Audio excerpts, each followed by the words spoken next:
Gran Turismo non-spoiler review, which is going to be easier to do than a spoiler review anyways, because it's an action movie, and action movies are hard to talk about spoilers. Gran Turismo, directed by Neil Blomkamp. The last movie of his I've seen was probably Elysium, which was similar to Chappie, which is similar to District 9. And District 9 is fantastic, so been a minute. Some of my walkout ideas in relation to how cool the movie looks is that it had a bunch of drone shots that I thought were stellar. How do I get out? They had some racetrack shots that just looked really cool, and I was guessing that they were drone shots by the way that the camera pans and flies by. So I'm like, that's pretty neat. The sound mix, honestly, you know, maybe the movie won't get Oscar recognition per se, but I could see it qualifying for a technical award, like sound mix. I mean, when you're watching that movie and you're hearing all the cars fly by, and all the car, you know, hitting each other, and the cars that flip and blow up, and just everything in that. Honestly, the sound mix is really good. I could see that getting notoriety. The acting is fine, you know. The kid that plays the lead does a really good job. He's endearing. He has some emotional moments that strike hard. Ron Harper, you know, Hopper from the Stranger Things, he does a decent job, of course. I mean, I like him in general. I like his attitude. One of my favorite characters he played was probably the, was it the Red Baron? The Red, shoot, I should know this. I played the video game too. The guy from Black Widow. Anyways, he does a good job. He's got some emotional beats as well. He plays a former race car driver. That's kind of the, you know, the team, the pit coach for the new and upcoming Jan. And then there's Orlando Bloom, who seems at first like a character that you want to like because he's there to be supportive.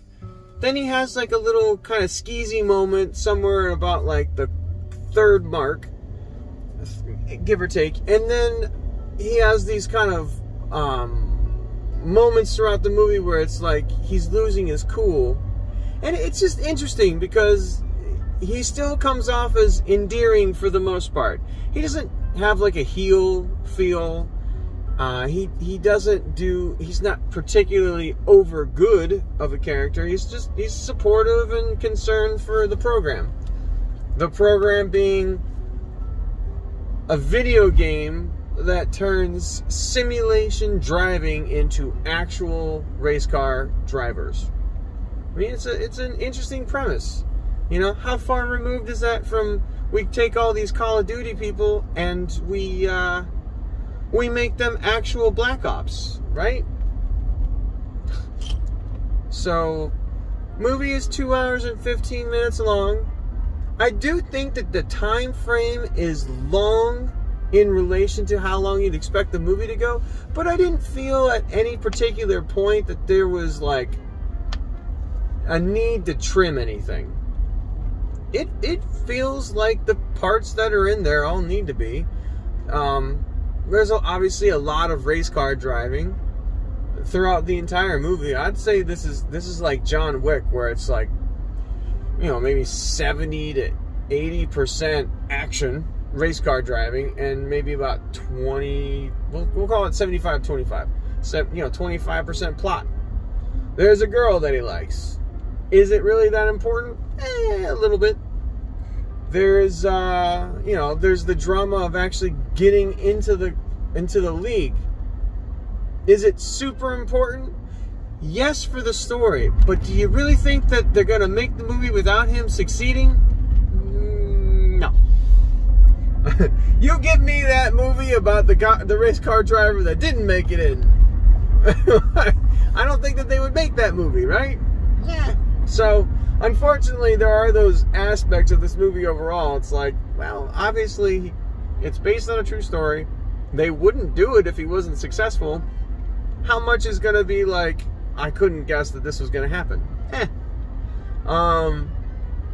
The phi moment times 0.618, I kind of guessed what it was going to be. And it's not a bad thing. It's just like, this is probably what's going to happen. And then it did. And I'm like, Really, the movie is about watching cars race around the track. And it looks cool. And there's good tension. They really do a good job about filming this around tense moments on the race car track. The music is interesting. There's Kenny G. There is Enya. And then there's Black Sabbath. And it's just like, what a wide range. And then some modern music of sorts. Is it particularly good? I don't know if I would call the soundtrack really good, but I would say it's interesting. It's a fascinating soundtrack. I like how it plays part into the story a little bit, but I don't know that I would go out and download any of these songs, or maybe get the whole soundtrack kind of thing. It was an interesting soundtrack. Can I tell how the movie was directed per se? I could never seem to figure that out. I mean, the editing bay presumably had a lot of work to do. Much like a Maverick, I would suspect that there is a lot of editing to be done on those race car driving sequences. Just because, how many hours do you think that they spent filming race cars? So I'd say the editor and the sound mixer both did a lot of good work in relation to how much they probably had to work with and whatnot. And then the other fun fact, oh, sorry, I skipped Jaimon Hansu. Jaimon Hansu is the father, and Jaimon Hansu is gold no matter what movie he's in, okay? If it's Amistad, give us free. If it's Dr. Midnight, which I don't have a quote for Constantine. If it's, the Fishman in Aquaman, because he plays the king in one of those realms. It doesn't matter. Jaimon Hansu is always there to play. He's always there. He's the, one of the bad guys in the Guardians movies. Like, he is always on point. And his emotion, his scenes, he does a great job. Of course he does. He carries the emotion with him in a way that not a lot of actors probably can. He just has the ability to bring it. You want a good actor? You want a person that can show emotion? Bring on some Jaimon Hansu. Anyways, the other fun fact. This movie, when I looked it up, said it only had a production budget of $60 million. With as good as that movie looks, I thought it was a $200 million movie. Easily. $60 million. Number one, we'll say Neil Blomkamp again. He made District 9 for, like pennies compared to what the average sci-fi movie is. And that movie made, that movie was made real cheap and made money. The production budgets of movies that are being released in 2023 are ballooned. They are ballooned like mad. Because if you can make a movie like Gran Turismo for $60 million, which is nothing compared to other movies like Fast X that cost $350, or most animated movies that do cost around $200 million. These spectacle movies that cost $250 million. There are ways around that. I just saw it on screen, and honestly, I thought the production budget was higher. So, it only has to make about $100 million or so, I think, to break even. Like, that's great. That's fascinating. And yeah, should you go see it in theater? What I will say about that specific feeling, I think most movies should be seen on the big screen with big sound. This is a movie that has big sound, okay? Watching it on a big screen and it takes up your entire frame of vision, that's a cool way to watch the movie because you're in the cockpit. You're in the races. Like, you're with the characters as the races are going on. So, that part is engaging. Yeah. Out of 10. 6.5 to 7. We'll give it the 7. It's a good movie. Is it great? No. Will I watch it again? Maybe. Someday. Long down the road. Do I know people that would watch this heck out of this movie and enjoy it? Yes. Will I recommend it?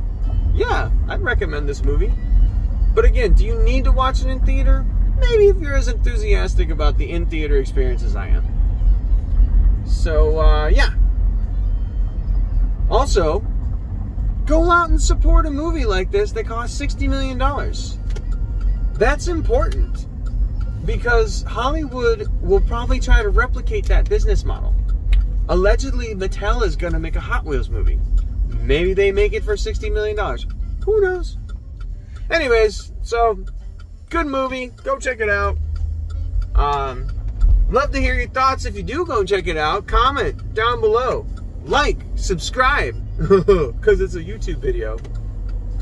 I hate saying that part. But I would love to have a conversation. So feel free to tell me if you'd seen the movie and what you thought. Other than that, thanks for watching. And don't have a good day. Have a great one.